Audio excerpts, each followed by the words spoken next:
Welcome back to the channel, guys, and today's video is going to be a story of the second dead Ryzen 9 9950X in an ASRock motherboard. Now, this whole subject has been a roller coaster for me personally, where in today's video, my opinion on the matter has done a whole 180 now, where I'm on the side of, I definitely think the motherboards are killing the CPUs. And that's because we got the second dead Ryzen 9 9950X on the same ASRock motherboard. This was an X870 Steel Legend Wi-Fi, and this board, unfortunately, it's killed this second Ryzen 9 9950X in a similar fashion to the first time we had the CPU in there, where the person that I built this PC for, a friend, they're using it for work. They needed a Ryzen 9, and the Ryzen 9 9950X is one of the best workstation CPUs, I think, personally, hands down.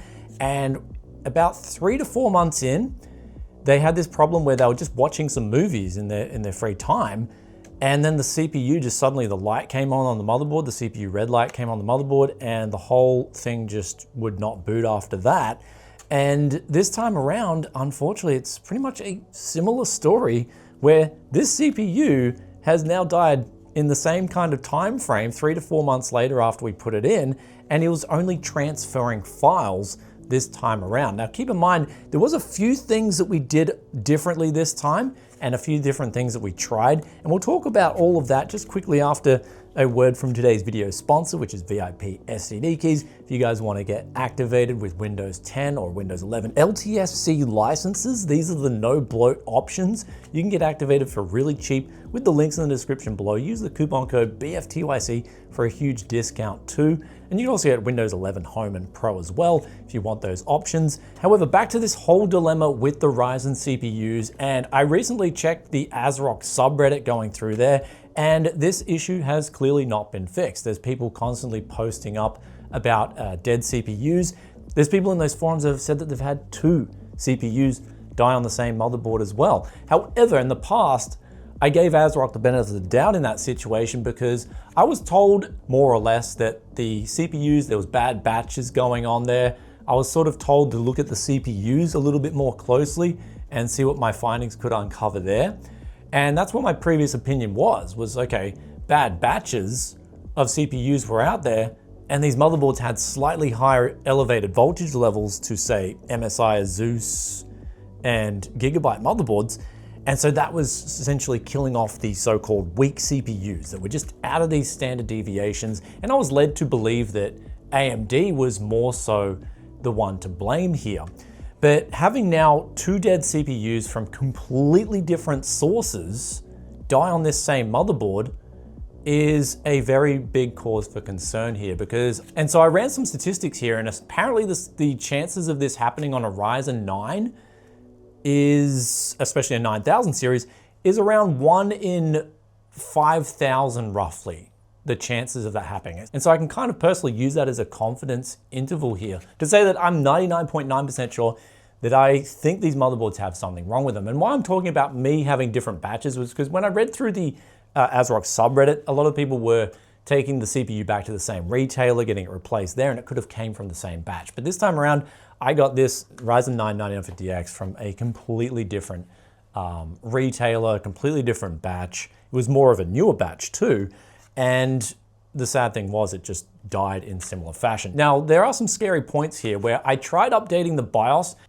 and in fact, in the last week, there's been a BIOS update from ASRock themselves across a heap of different motherboards. They did a press release for this, and they said that this BIOS update in particular can make these dead Ryzen CPUs, or apparently if they're not dead, but there's just a quirk with them, it can bring them back to life after you've installed this BIOS update. And we tried this on the X870 Steel Legend Wi-Fi. I tried it on my testbed B850 Steel Legend Wi-Fi, and there was just nothing. This CPU, to quote that classic song now, "You're as cold as ice." And so that's exactly what happened with this CPU. When I put it into the testbed motherboard, which I know everything works fine there, and I put my finger on it after turning it on, there was no heat coming out of the CPU. It was completely dead before and after this BIOS update. And the funny thing was, we put the Ryzen 9 7950X back in the original PC that had been killing off these Ryzen 9000 series CPUs, and that works fine. The motherboard works still fine as well. And so here's where the mystery starts to get a little bit deeper, where the experiment is still going to be ongoing. I'm going to be updating you guys on this, but I'm going to reach out to AMD and ASRock and see what their thoughts are on this. But by the way, ASRock, I'm pretty sure you got a lot of explaining to do here, and I do also want 2 Ryzen 9 9950Xs replaced. But I think from going on here, we're going to try this Ryzen 9 7950X. Going to leave it in there for as long as possible, just to get a definitive answer here. And hopefully if it lasts for over a year, then I just think it's something wrong with ASRock boards and Ryzen 9000 series CPUs.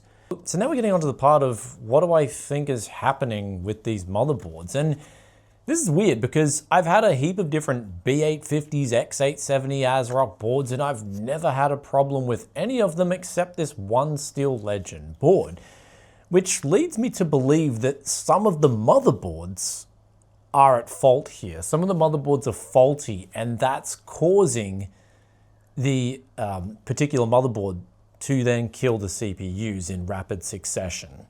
And basically 3 to 4 months is a very short time frame for a CPU to die. I've actually never had a new CPU die in such a weird time frame. And what I mean by that is usually if in the past I've had I think a new CPU die within like a couple of days, and this was a long time ago.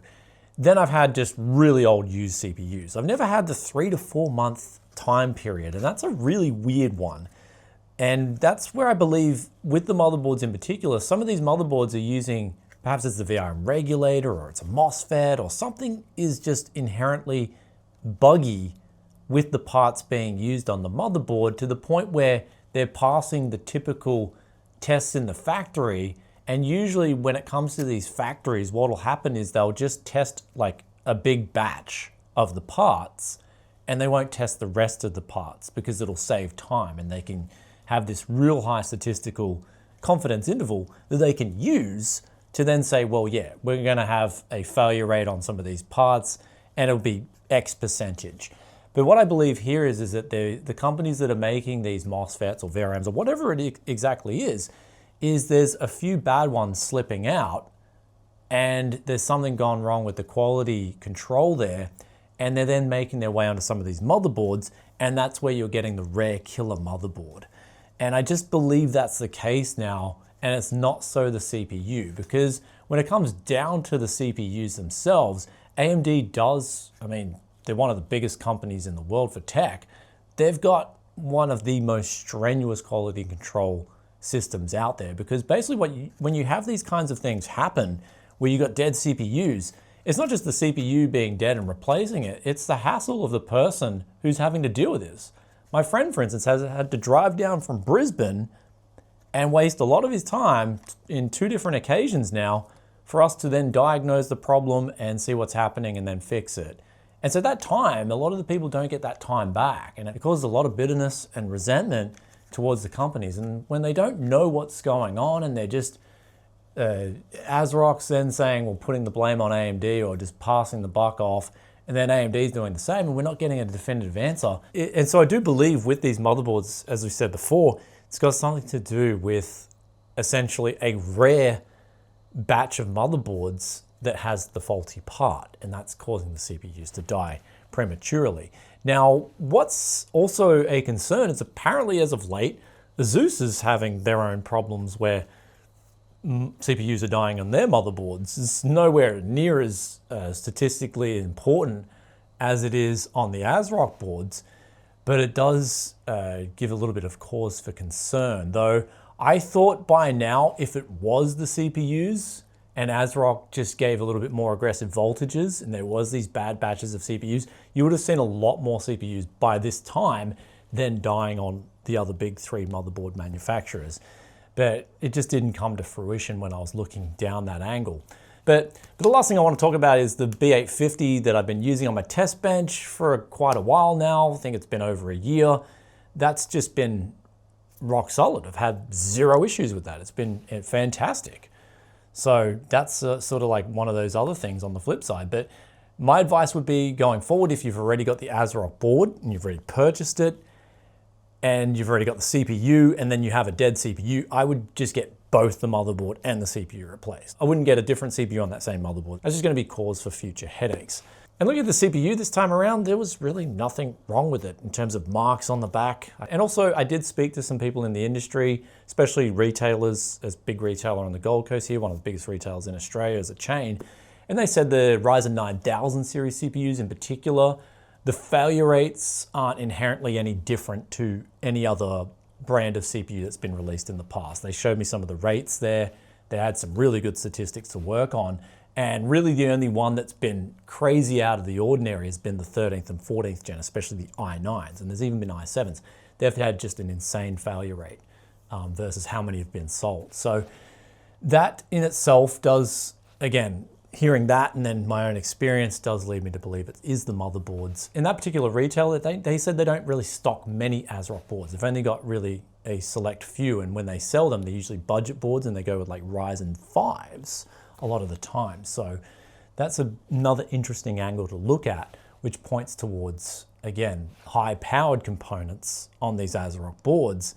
There's a faulty part on the board that's causing an overshoot there and it's just completely killing the CPU. Anyhow, guys, I look forward to making a part 2 of this video. I will keep you updated, but as it stands, I'd say statistically it's still a very small chance, but that being said, it is pointing towards now definitely that there are some ASRock killer motherboards out there.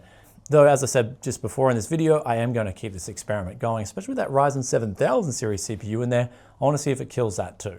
Like, I'm just very curious. I think after a year of that being in there, if it dies before then we know the answer. It's just the motherboard's killing everything. If it's not, then okay, it's just this motherboard with particular Ryzen 9000 series CPUs is just having a field day, having fun. Anyhow, guys, hope you enjoyed today's video. If you did, be sure to hit that like button and I will catch you in another tech video very soon. We're back to making that juicy content again and I'll probably be getting a parts hunt done very soon too. So look forward to seeing you in that. And that's my monitors going off because I've been AFK on the PC for a while. That's just what my monitors do. I'll see you in the next one. Peace out for now. Bye.